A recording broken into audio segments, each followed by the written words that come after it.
Hi, everyone. Robin Addis here with Legal Internet Solutions Incorporated for this week's live stream program, News, Views, and To-Dos. I am so lucky to have with me today Richard Neno, who is Senior Counsel with Young Conaway in Delaware. I'm so grateful to our mutual friend Jen Smuts for introducing us. I reached out on social media interested to interview somebody from the disabled community as part of LISI's focus on diversity, equity, and inclusion in the month of February. And she was kind enough to introduce me to Dick. Dick is a senior counsel, as I mentioned, with the tax, trusts, and estates practice at Young Conaway. So Dick, thank you so much for joining me today. I'm so thrilled to have you on the program. Thank you, Robin. I'm delighted to be here. So just for everybody, so you are aware, Dick is actually a blind person, and he has a 40-plus year career in the legal profession. And so he is a frequent speaker and frequent contributor to the profession. So I'm really excited to hear his insights as a person who is blind in navigating the challenges of being a blind attorney or a person who is blind and also an attorney. So those of you familiar with our format, you will know that we're going to talk about news, what's going on in Dick's world, his practice, and just his world in general, his views in particular for this episode, his views on disability in the legal profession, and then to-dos, things that in particular, my interest is things that I, as a digital marketer, can be aware of and how we can make our digital marketing content more inclusive, in particular, in this case, to people who are blind. So, Dick, I'm going to kick it over to you. Tell our audience about yourself, both personally and professionally. Well, I have been legally blind my entire life as the result of a rare retinal condition. I had some vision as a child, but I've lost most of the useful vision as an adult. I actually was born at Fort Knox, Kentucky, and grew up in Buffalo, New York, and am still a long-suffering Bills fan, most recently from those famous 13 seconds. But I went to special schools in Buffalo and learned two very important skills. One is Braille, which I use to this day, and the other is touch typing, and that was back before computers had really come along. I will turn 70 in April. So I was educated in Buffalo. I went to Princeton for my undergraduate degree, Harvard Law School, and then took a job as an associate with the law firm of Ballard Sparring, Andrews and Ingersoll in Philadelphia for about 5 years. And after that, went to Wilmington Trust Company as an attorney in Delaware for about 39 years. And I've now been at Young Conaway for a few months. I am married. My wife, Mimi, and I have been married for over 43 years, and I have much of the joy in life comes from that relationship. We have 3 adult children. One was a Marine Corps fighter pilot. I guess that's one way not to have to compete with a blind dad.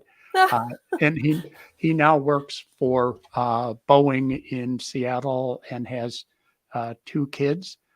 My daughter is a trust officer, and she and her husband have 2 little children that we get to see quite a bit.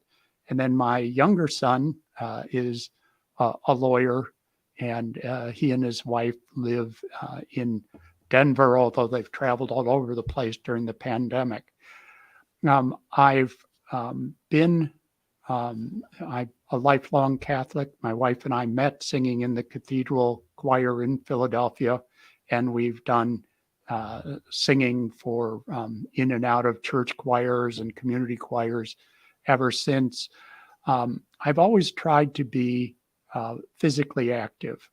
When I was young, I could see well enough to see the black line on the bottom of a swimming pool. So I swam quite a bit through high school into college, and I still do that today for conditioning. I also ride a tandem bicycle with a friend, and he and I have participated in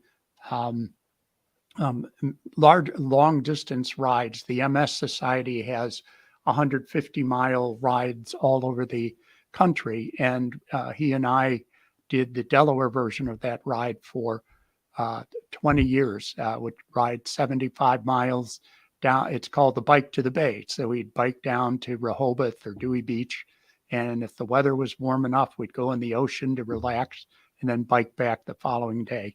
So, and in terms of my career, I've been very blessed and fortunate to have developed an expertise in Delaware trust law, in the state income taxation of trusts, in domestic asset protection trusts, in jurisdiction selection, so that I'm known throughout the country and am invited to speak at conferences throughout the country and even abroad on my topics of interest. So it's been a very interesting and fulfilling 69 plus years. And you know what? I so appreciate every aspect of that story. In preparing for this conversation, I know it was important to you to share that you lead a very full and rich life. And I think that everything you just shared is evidence of that. One question I have for you that I'm sure is our audience is probably interested in: how have you, as a blind attorney, what have you done to, or what accommodations have you needed, or how have you navigated your role on a day-to-day basis? What maybe how do I do my job? How do you do your job? Yeah, Yep. that's Yep. a succinct way to ask it. As you can imagine, that's Robin, that's evolved over the years. So when I started in practice in 1976, computers were just being invented. So I started working, recruiting and working with sighted readers. And they would do more than just read off a page or a book to me. That as we got to know each other, I would involve them in legal research and editing, in doing interesting things. But and I still work with one reader, sighted reader now, who helps me with editing and background work while I'm doing things like this. And but what has changed is that the technology has developed. I use. It's interesting that in my first couple years at Ballard Spahr, someone came by with this product called Lexis, which was supposed to be this online computer research system, and that, of course, has developed. Lexis and Westlaw have developed over the last few decades, and using my computer, which has a program that what's called a screen reader that will read what's on the screen for me. So I can go into Westlaw, which Young Conaway uses, and retrieve cases and articles, and so supplement what I do with the reader with these resources. And unlike the reader, the computer never gets laryngitis or stops talking, so that there really is unlimited amounts of work that I can do over the computer. Also my emails I can retrieve, or I can read using the screen reader. And I should say that it's reading the screen that's important. I don't need to be able to dictate into the computer. I mentioned that as a child, I learned touch typing, so I'm quite comfortable doing that. I also, in front of me, I have a Braille computer, which I use to input when I'm writing a speech or something. I will input in Braille, and using the SD card that goes into the back of it, I can I can transmit those Word documents to my legal assistant to fix them up and edit them and format them properly. So I use technology in a lot of ways now, while still using the sighted reader, who's a very important component of that practice. I mentioned that I do use uh, Westlaw, which is an internet service, but I find many other internet web pages to be a challenge. People who are younger than I am probably have grown up learning all of that technology, but it's something that I've had to pick up kind of as an aside to a full-time job. So that navigating, making websites easier to navigate would be, even for technology dummies like me, would be very helpful. Yeah, that's one question I was thinking of while you were speaking. You know, what percentage of websites or resources that you use do you find to be accessible? Well, it's a chicken and egg thing. I find Westlaw to be quite accessible. Hmm. Most others I find challenging Hmm. because they're all different, and so it's and that is not as easy to find for me, as just being able to look at the screen. Right. Same thing with the iPhone. I know lots of people can just glance down to see if they have a text that has come in, and it takes some work for me to retrieve text messages on an iPhone. Hmm. So I guess overall, it's whatever is available over the traditional phone is really helpful. If Hmm. I can call a medical provider and get a live person, or uh, call and get information over a regular phone, that is much easier. And again, that's probably a function of my age as much as um, of my technical knowledge.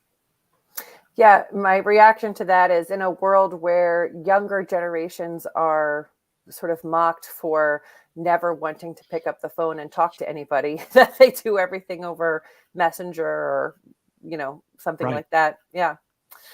Um, And I guess just so I don't lose this point, I would encourage, every individual is different, every blind individual is different.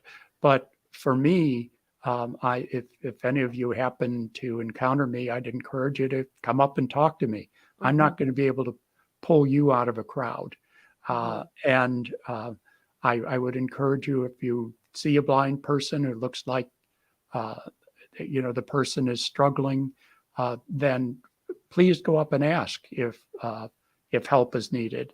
And if it isn't, that person should say thank you, but no thank you. Or there are times when help is really appreciated. And I would mhm, just don't be hesitant to approach blind people.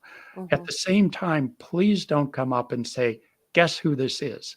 Because we are not gifted with, or at least I am not gifted with instant recognition of voices, particularly in crowded, noisy locations. Right, right. Um, Kind of going back to the point that you were making before, just about accessibility, how do you find the legal profession in terms of inclusivity or its ability to be accommodating to blind people?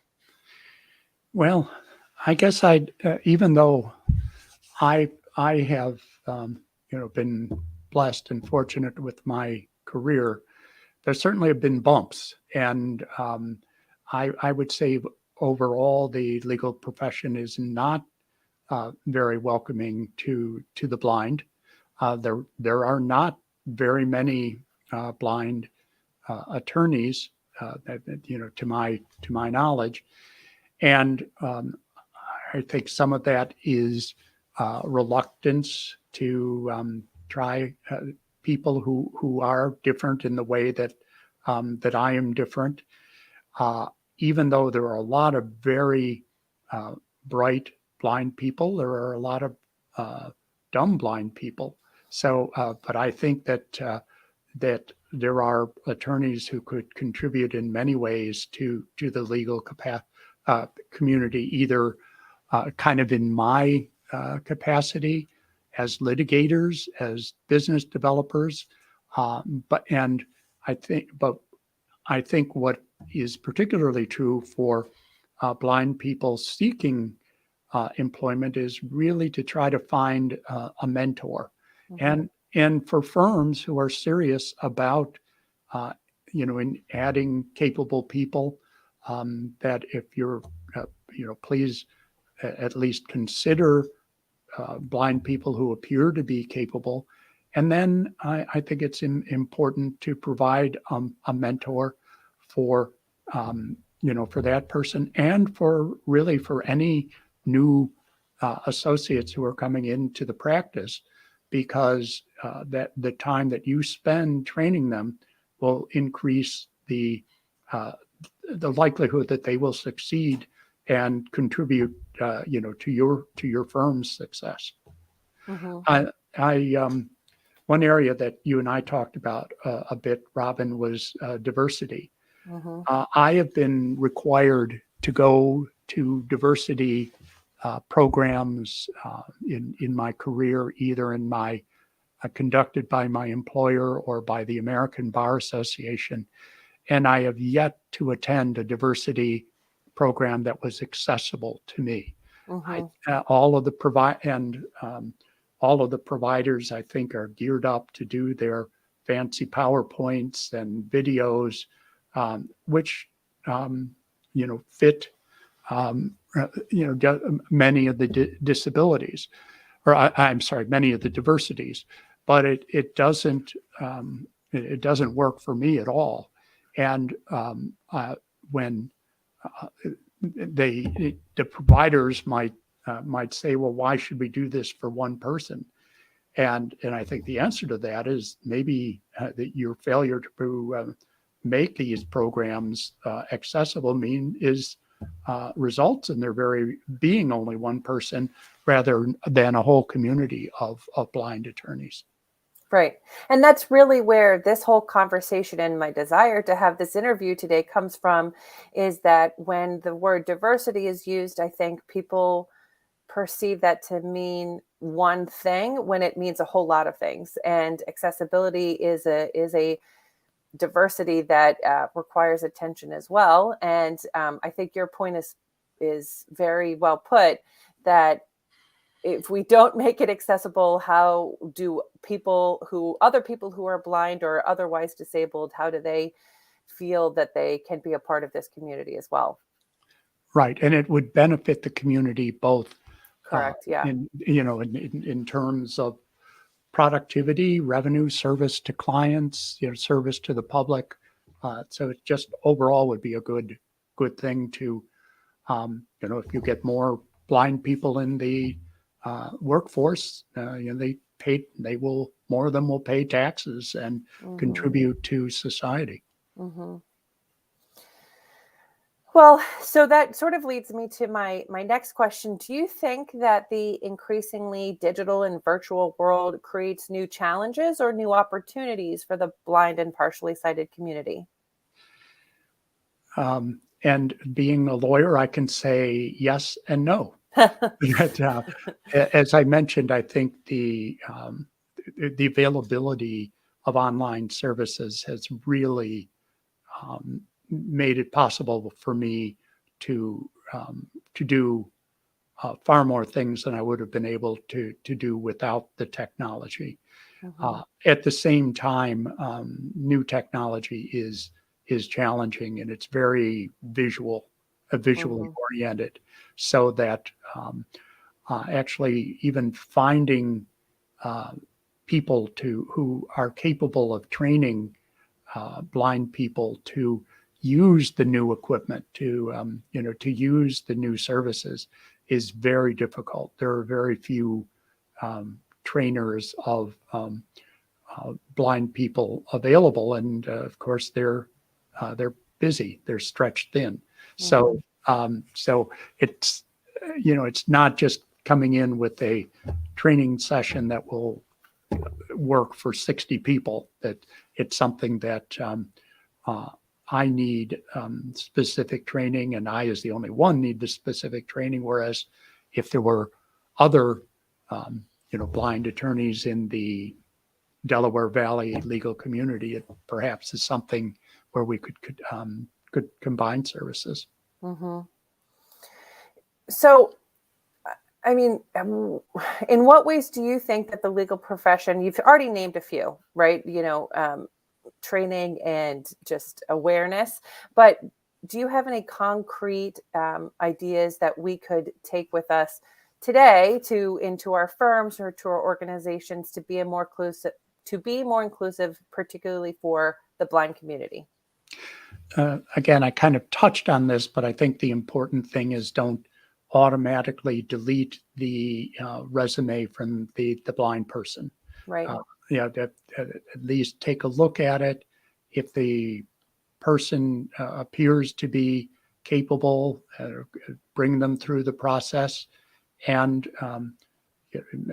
think about doing mentoring for the blind person and for any of the other new people that you hire. So that leads me to probably my last question, but are there organizations which either blind or sighted people can become involved with to become more educated, to offer their services, and just to participate in, to become more aware of this community? Yes, there are two principal advocacy groups for the blind. There's the American Council of the Blind, which is based in the DC area, and the National Federation of the Blind, which is based in Baltimore. And they both have state affiliates, and there are other organizations for the blind. One that I take advantage of is the Xavier Society for the Blind in New York City. As I mentioned earlier, I'm a Catholic, and they provide the Sunday readings in Braille so that I'm able to be a lector at Mass, and don't have to. People say you have great eye contact because I don't have to look down at the text. I can just be looking out at the congregation and reading along. So that's that's one that and there are. That is very special to me. And there are many other groups. Learning Ally is based in, I think it's still based in Princeton, New Jersey, focuses on textbooks for the blind and people who have reading difficulties. There are many, many others. Well, Dick, I have to tell you, I so appreciate this and all the conversations we've had leading up to today. I'm so thankful to Jen for introducing us. I have learned so much from you. I've really enjoyed getting to know you, and I appreciate your time and your willingness to sort of speak with our audience about your experiences and how they can be more cognizant as they move forward in their daily work and in their careers. So thank you so much for being with me today. Thank you, Robin. And if you want to follow up, I'd be glad to talk. Or if any of your listeners want to get in touch with me, please, I'd be glad to talk to them as well. You're so kind. I really appreciate that. Thank you so much. And thank you, everybody, for tuning in today or listening. If you're watching the rebroadcast or listening on our podcast, thanks so much. And we'll see you next time. Bye-bye.